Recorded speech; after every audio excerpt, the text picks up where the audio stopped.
Welcome to Forbes Newsroom. Joining me now is Sara Dorn, a politics reporter here at Forbes. Sara, thank you so much for joining me today. Thank you for having me. It's an exciting day, It election day. is. Happy Election Day. So, right now, as we speak, the polls are open all around the country. Voters are casting their votes, but some results might not become clear even tonight when the polls close, or tomorrow, or days leading after the election. Can you explain? Yes, I mean, we might not have results in some of the key races for weeks. Georgia could head to a runoff if one of the candidates does not secure 50% of the votes, which seems like a likely scenario now. Senator Raphael Warnock and Republican candidate Herschel Walker are currently polling within 1 point of each other. There's a third candidate on the ballot who is likely to take votes from both of them. And, Warnock actually won his election to the Senate in 2021 via a runoff, as did the other senator from Georgia, John Ossoff. So that's a very likely scenario. And the runoff would be held on December 6th. And we might not even know which party controls the Senate until then, because this is a pivotal race that is going to decide that. So it sounds like tonight might be an anticlimactic night come 7 p.m. East Coast, when polls close around then. So we talked about Georgia. We might not know until December 6th, but let's break down some more states. Starting with Pennsylvania, there's a tight Senate race there that we're watching as well, and that's against Lieutenant Governor John Fetterman and Republican Dr. Oz. So can you explain what the process is there for counting mail-in ballots? So this is one of several states where the Secretary of State or the election commissioner, what have you, the person who's in charge of elections has come out and warned voters that results are not expected for days in this case. In 2020, the Associated Press called the presidential election for Biden on Saturday, 4 days after the polls close. And polls close at 8 p.m. tonight. But absentee ballot returns are very high there, as they are across, most states in the country. We are seeing record turnout numbers in a midterm year, more than 49 million early votes cast as of yesterday, which, just shatters 2018's record. So do not expect early results in Pennsylvania, but hopefully we'll have those within a matter of days, sooner than Georgia's Senate race. So you did say that we are shattering results when it comes to early voters. Who it typically is more likely to be an early voter, a GOP voter or a Democratic voter? Yeah, so there's a lot of Republican distrust in absentee voting, associated with the security of drop boxes, fraud related to ballots. And a lot of this was obviously proliferated in the wake of the 2020 presidential election. President Trump came out and said that results should be determined that day, claiming that historically that has been the case, which is a false claim. I mean, dating back over a century, there have been times where we haven't known the winner of a presidential election for, sometimes months afterwards. So there's a lot of distrust among Republican voters in the early voting process. So the majority of ballots that have been returned thus far are Democratic, but that's why today is such a huge day. Our GOP voters going to turn out in person to offset the Democratic advantage that they typically have with absentee ballots and early in-person voting. Are there any indicators that there could be a GOP wave come today? Yes, I mean, Miami-Dade County, for example, there's more Democrats there, which is not typical in the state. The state is mainly held by registered Republican voters, but early votes in Miami-Dade County are majority Republican voters, which is a very bad sign that they could. For the Democrats, that they could elect a Republican governor, Miami-Dade, for the first time in 2 decades. So that is one interesting indicator that we're seeing. Wow, another interesting race that we definitely have our eye on is in Nevada, and that's the Senate race between Republican Adam Laxalt and the incumbent Senator Catherine Cortez Masto. So you wrote for Forbes that several factors could delay voting results. Can you expand on that? Yes, this is another state that has changed their voter laws since the 2020 election. In 2021, they made it a law that they sent absentee ballots to all voters, which is actually something that they did in 2020, but it was a product of the pandemic just because they were expecting, low in-person turnout on election day, and they wanted to prevent crowds at the polls.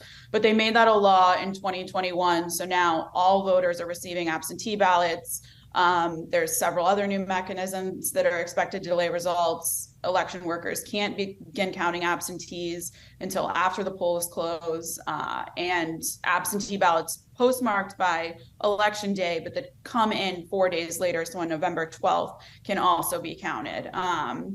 And what's more is the state will not begin releasing any results until everyone who is in line by 10 p.m. has voted, which is typical in a lot of states. But yes, delayed results expected there as well. And why can some states count absentee ballots before and other ones you have to wait until election day?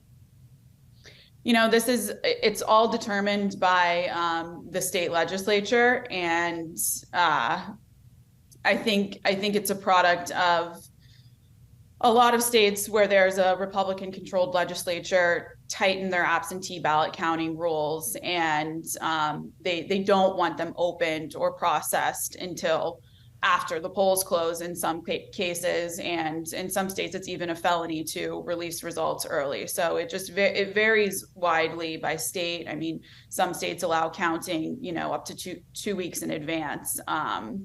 But yes, I think that's becoming a more common practice, that they're tightening the absentee ballot counting rules until after election day, at least on election day, at least in terms of the states that are controlled by Republican legislatures. Got it. So let's head on over to Alaska. And you wrote that Alaska could be one of the states that's last to produce results. Why is that? They have a very complicated ranked choice voting system. If the top candidate does not get the majority of the votes, then they tabulate results from the second candidate. And that process continues until there are two candidates left. It's very laborious for election workers. And what's more is because, so many people are voting absentee or do not actually live in Alaska who are registered to vote there. It takes a while for them to receive mail. They can receive absentee ballots up until November 23rd. So it could be, and it historically is one of the last states to produce results. So when do you anticipate that we will be seeing results out of Alaska?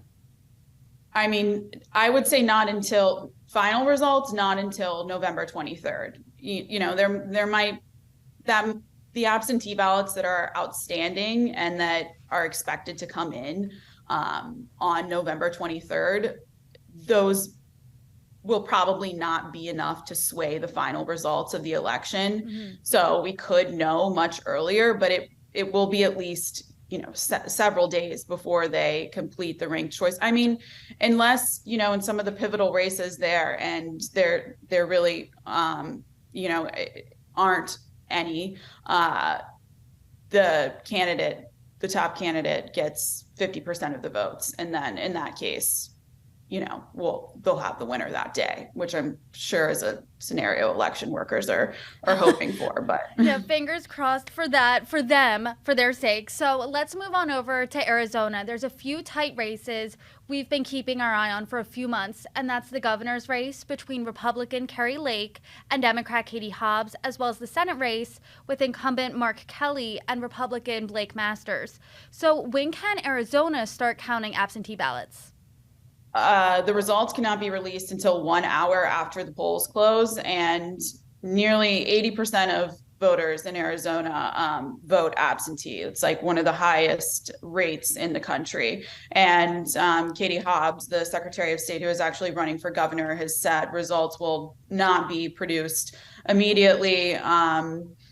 And at this point, we have seen more Democrats, as typical in many states, voting absentee there. And there's actually a concerted effort among the Republican Party to encourage early voting, out of fears that the concerns raised in the wake of 2020 could just hurt turnout to the point that they will not win some of these really close to contests. And I want to talk about 2020. So 2 years ago, former President Trump and some of his allies really questioned election results in the wake of 2020. 2 years out, some still haven't accepted those results. So have any GOP candidates this time around already openly not committed to accepting election results?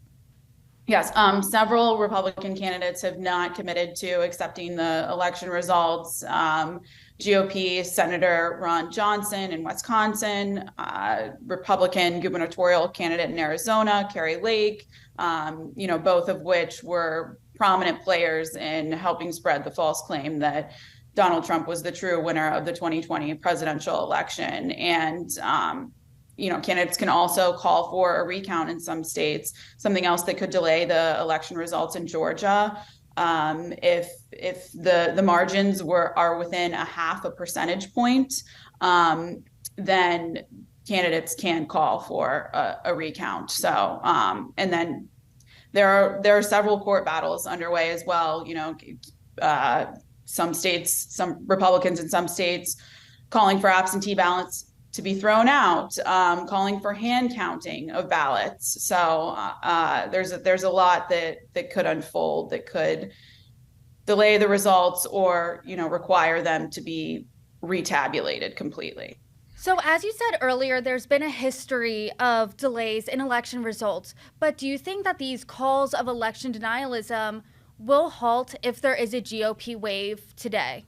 So you don't know what's going to happen. I mean, Democrats could adopt this process as well. Of course, that would be a huge shift away from them making claims to uphold democracy and the importance of accepting election results now. But yes, I mean, it is definitely GOP candidates, former supporters of former President Donald Trump, who are pushing these claims that elections can be denied and should be denied when the results are not favorable to them. So that's an interesting probability. I mean, certainly there will be some, yes, even if the Republicans take control of the House and Senate, there will be some who lost races, who will likely still claim that they were the true winners. Well, Sara Dorn, thank you so much for coming on, breaking this all down. And once results are in, we hope you join us then. All right. Thank you so much for having me.